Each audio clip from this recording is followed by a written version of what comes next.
Hello, it's your Wednesday, and we are back with another video. What are we doing today? So going back to politics, yesterday the DA got the ANC's Cadre deployment document. Okay. It's currently the big news being spoken about currently, and it's Oh, the one that they promised. yeah. So let's see what one of high-ranking ANC members say about it. Graham Mandashe has been in the ANC for a while.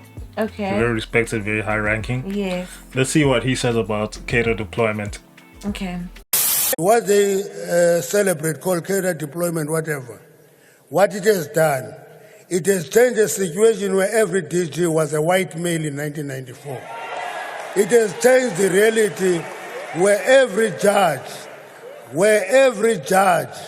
was a white male, where every mayor was a white male. The Cadre development has changed that reality. So, run to court, do everything, but the reality of the matter is, we will do it. You will get your report, but we'll continue deploying people who are capable. That's it. So for context, a cadre is basically somebody who's affiliated with a political party. Yeah. So in this case, cadres, ANC cadres are people who are affiliated with ANC. Yeah. Who are part of the struggle? No, who are just part of the ANC. the political party itself. Okay. So cadre deployment, it's basically a system or a strategy used by the ANC to deploy ANC members into roles, into strategic, very high-ranking roles in government, whether it's in transport, education, law, or what and so forth. So the DA is arguing here that cadre deployment is unconstitutional and it's unlawful because you are selecting people based on political affiliation and race instead of not like merit. their abilities and merit. So what do you think about that? But don't political parties do that in any case when they're in power? So that's the ANC's argument, is that like, isn't that the point of us getting power, so that we can sort of dominate these spaces, and that's how we're gonna sort of play out our agenda? So that's the ANC's argument, is that all political parties do this whenever they get placed into municipal positions or provincial positions, they use their own people. Because we need to know that these people are serving our interests, isn't it? Which people? That we are deploying in these roles. I need to know, like, if we're gonna that's the problem, right? That's what opens up for state capture. Yes.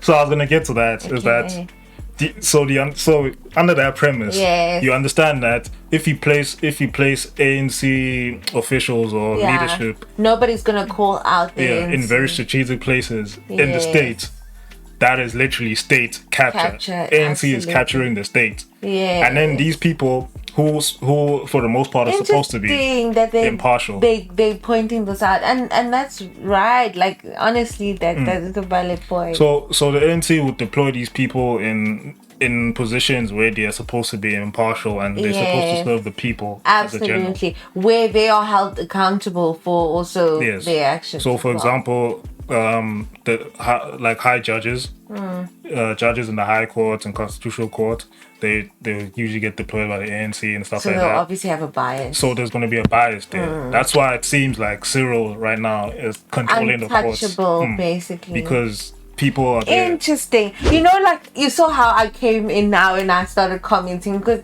that's how they kind of like want us to look at it and think of it like that. Yeah, surely if the political party in charge or in power, surely my people have to be there. Isn't that the whole point, of me winning the election, so that, our agenda is sort of like, we make sure that we play out our agenda, and that I know that everybody in all of these roles sort of serve our interests. But it's dangerous when our interests are bad for South Africa.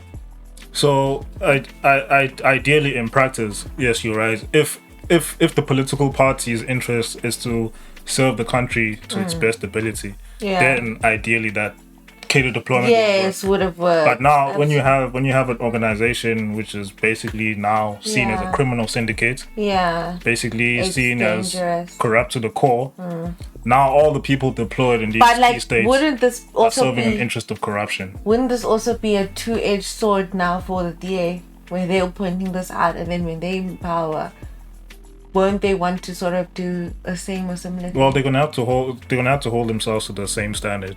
Yeah. So is it not They want dangerous to they point want that out? they want merit-based appointments, not appointments based on political affiliation. or color or whatever. So cadre deployment is the whole reason why most of our states are failing, because the ANC are deploying people who are yeah, not capable, they're friends basically. who are not capable Absolutely. of running these state-owned entities. Yes. For example, ESCOM CEOs are mostly appointed by Yeah. the ANC. Yeah. And you saw when Zuma appointed a certain ESCOM CEO, that CEO managed to stop load shedding. Yes. And then when Cyril came into Because power, he was a capable one, not Yes. a body that. yeah. I And guess. Cyril came into power, Cyril appointed multiple CEOs, and load shedding has been getting worse ever since. Yeah. You see that, and most of these CEOs are not capable or don't understand what's happening with ESCOM and all that Yeah. stuff. They just know how to run businesses. Yes. Which is not good enough. Another good example is like you see our ministers. I have two very famous examples. If you look at Minister Beggy Clearly, Yeah. who only has a teacher's diploma, but is is the Minister of Police. Yeah, like what would you know about security? Okay, you are. Another famous one is Philemon Of Balula. course, he has to be enough. Of course. Philemon Balula is a very Of famous course. one as well. He's been Minister of Sports, Of everything. Minister Like, of he's Sports. probably been. Minister of Police. He's been Minister of Police. He's been Minister of Transport. He's been everywhere in government, and people don't even know his qualifications, Yeah. and his qualifications are shaky. Yeah. Some people don't even know if he went to university or which university he went to. You know, all these kind of things.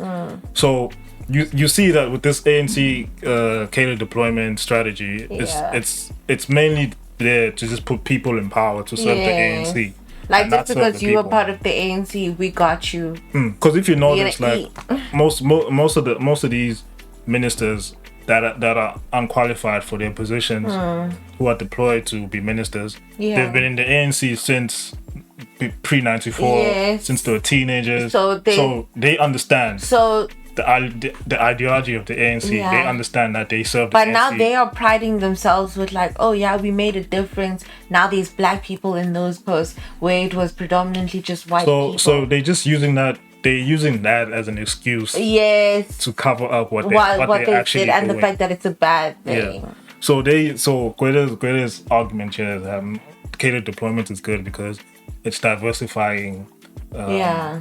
these positions instead of like only being Yeah. a certain demographic of people Yes. in these positions. But what he's not realizing now is that it's now flipping. It's flipping. It's now absolutely. flipped. Now you're only seeing mostly black people. Yes, in and these how does positions. that make that better? How does that make how that does right? that make it right? So again, If that other situation was not right. if that other situation was not right, how does only having Only black people in these positions of power make it right? So again, the DA is trying to argue all of this in court. So the main argument for the DA is that all of this is unconstitutional, all of this is unlawful, and then they get these cadre deployment documents which stipulates all the meetings that the ANC's had with regards to cadre deployment, how people were deployed, CVs, WhatsApp chats, all that information to try and see if the ANC is deploying these cadres unlawfully. Yeah. That's the main. That's I'm why sure they do like you don't even need to pull out an investigation to know that though. Well, if you go into court, you need to have Yeah, evidence. you need to have evidence. I mean, it's quite clear. And like even the few examples that you mentioned of people that are clearly unqualified to do the job, how did they get the role to begin with? So it's like, yeah, we get you. Now you have experience, okay, because you've been there nonetheless. But like, did you get it initially because of like merit or whatever? Or So again, making all of this about race is again where the stuff up is, where the stuff up just starts. Because once you make it about race, people are gonna get preferential treatment based on race, which is what we're trying to run away from. Yeah. You know, because now people will be saying that no, you should prefer hiring a black person over a white person. You know, Which all is that kind of, wrong. which is wrong. Which is wrong. The main objective is to hire the best person for the job. That's it. Yeah. Me personally, I do not care if all you seeing are white people and as long as they leadership can, roles. if they are the ones best, that can if they're do the best job. at what they do, absolutely, then it's fair. Then us as black people need to step up. You need to step up, Become get better, and get better. Yeah, become competent absolutely. and compete with these people. Yeah, it's like, for me, it's like sports. Nobody question, like in soccer. Yeah, nobody questions why when the star is the star. Because nobody questions why the front three attackers are all black, or why the front three attackers are all white. Because they're nobody good. Questions. If they can do it. All that matters is that they're good. Yeah. That's all that matters. Absolutely. So why in politics must it be any different? Yeah. So I feel like now it's like kind of this type of attitude and these things like the Cadre situation. It kind of breeds like entitlement out of black people. Like I get now there's certain reparations, should I call it that sort of need to be done. But like if we really want the success of our country and things to get better, we need to understand like we need to move past sort of that, like where I feel entitled to get into this because I am black and I need to be awarded the opportunity because of a lack thereof, previously. So now our mindsets just need to be about South Africa. We need to think about our country, put our country first. What is good for our country? So again, so the whole argument with that is that people are just trying to basically reverse the effects of apartheid by leveling the playing field and removing all the people that were unjustly put in certain positions and putting. But you understand, like the bigger picture then suffers. Do you know what I'm saying?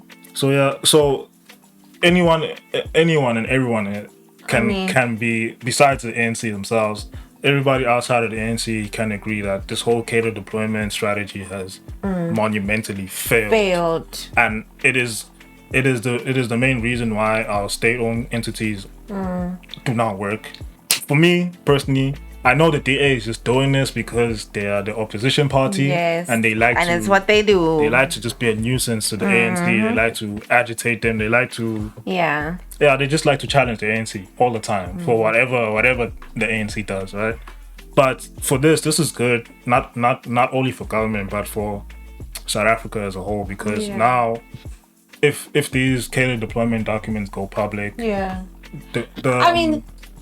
public will now see how the ANC deploys specific people into specific positions. And that's something we've been wondering about. I mean, they're always going on every single time they talk about, they always mention, oh no, we're fighting state capture and whatever. This is the first thing they could have done to prove they fight against state capture, to be honest.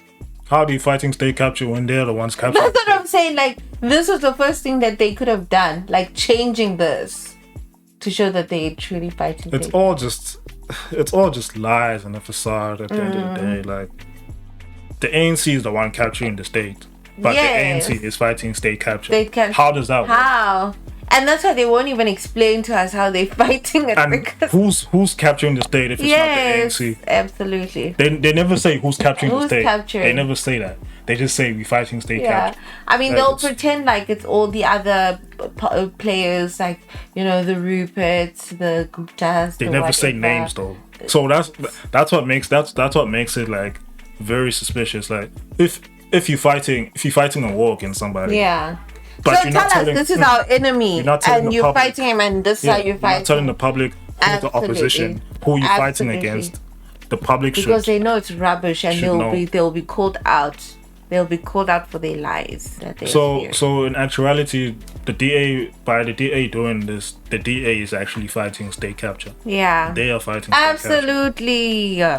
because that is true. you cannot have like powerful people in That powerful is positions true. serving the interest of one party. Period. You can't have that. Period. You've seen what that has done. It's not good. That needs to change. It's not good. But yeah, you guys let us know what you think about this whole situation. Yeah, let us know. Don't forget to like and subscribe. And keep watching. Goodbye. We'll check you guys in the next one. Then the Zondo Commission says, we're noticing that people that are employed in government, we're noticing that these people are incompetent. These people don't know what they're talking about. They don't know what they're doing.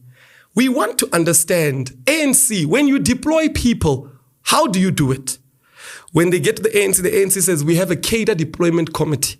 Zondo Commission says, okay, no problem. Can we see notes from the meeting of the cadre deployment committee to say, this committee sat down and said, all right, this minister, we're putting them here. This department, we're putting SAA, we're giving it to Transnet, we're giving it to... Can we see the notes or the minutes from that meeting to see that there was a process that was followed? Cyril Ramaphosa was the chair of that specific committee. When Zondo Commission asked for those minutes, they were told that the minutes were never created. There were no minutes. Minutes were not taken.